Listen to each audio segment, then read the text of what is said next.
Hello everyone, this is Cheer Ann. Hit the like and subscribe. GMRC 6, Term 1. Aralin, sariling pakikipag-ugnayan sa Diyos bilang indikasyon ng pananampalataya. Kasanayang pampagkatuto na isa sa buhay ang sariling pakikipag-ugnayan sa Diyos bilang indikasyon ng pananampalataya.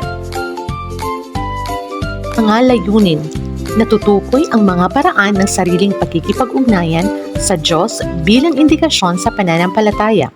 Naipapaliwanag na ang sariling pakikipag-ugnayan sa Diyos bilang indikasyon ng pananampalataya ay nagdudulot ng mas malalim na pagkilala, pag-unawa at pagtitiwala sa Kanya na nagpapatatag ng kalooban sa harap ng anumang hamon sa buhay.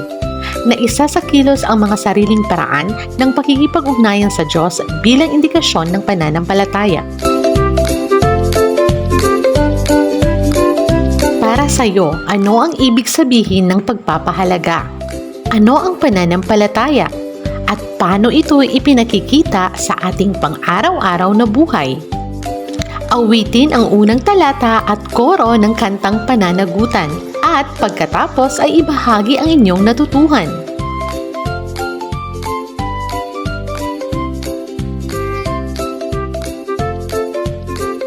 Sagutan ng totoo o di totoo ang sumusunod na mga salaysay batay sa palagay ninyo ukol sa epekto ng pananampalataya sa buhay ng mga kabataan.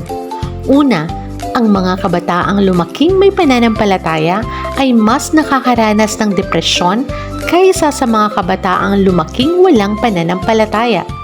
Pangalawa, mas marami sa mga kabataang lumaking may pananampalataya ang nagiging drug addict. Pangatlo, ang mga kabataang lumaking hindi nagmumuni-muni at hindi madasalin ay mas maaga o bata pa nang makaranas ng pagtatalik. Ano ang nakikita mo sa mga larawan? Ano kaya ang nararamdaman nila? Paano nila ipinapakita ang pananampalataya? Ang paniniwala ay tumutukoy sa mga kaisipan, ideya o prinsipyo na tinatanggap at itinuturing ng tao na totoo. Ito ay nagiging gabay sa pagkilos at pagdidesisyon at maaaring nakaugat sa relihiyon o pananampalataya, sa kultura o personal na karanasan. Halimbawa, ako ay naniniwala na may Diyos. Ano naman ang ibig sabihin ng pananampalataya? Ito ay ang matibay na paniniwala, pagtitiwala at pagpapasakop sa isang Diyos o sa mga katuruan ng isang relihiyon. Ito ay pagpapakita ng espiritual na ugnayan na nagbibigay katiyakan sa mga bagay na inaasahan kahit hindi pa ito nakikita. Ito ay ipinapakita sa pamamagitan ng ating pananalangin, pagsunod, pagmamahal at paggawa ng mabuti.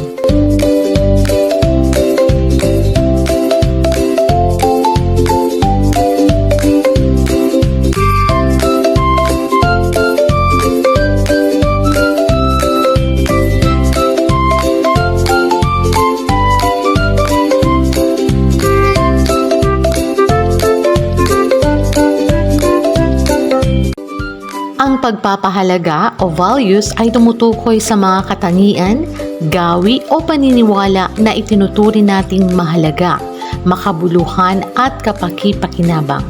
Halimbawa, naglalaan siya ng panahon sa pananalangin at pagsamba dahil mahalaga sa kanya ang kanyang pananampalataya.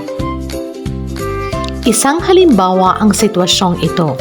Nawalan ng trabaho ang ama ni Carlo.